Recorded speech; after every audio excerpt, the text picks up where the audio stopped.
Ți-am văzut mesajele cu Răzvan, ți-ai lăsat calculatorul pornit. Știm? N-ai auzit de intimitate. Poate că nu, dar știi de ce am auzit? De Netflix and chill. Bravo, bă, piticanie, toată lumea știe ce Netflix. Ieși din camera mea că mă nervezi. Și partea cu chill, poți să-mi explici de ce era pusă în ghilimele? Opa!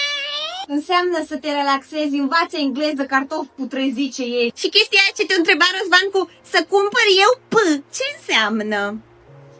Înseamnă popcorn.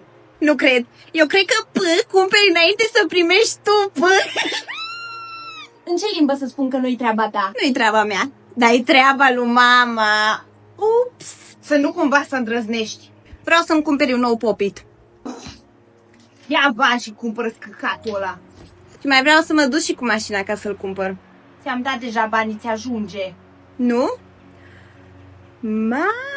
Bine, te duc. Hai că oricum aveam drum încolo, mă duc la sub după. Te duc. Și încă 20 lei bani de buzunar.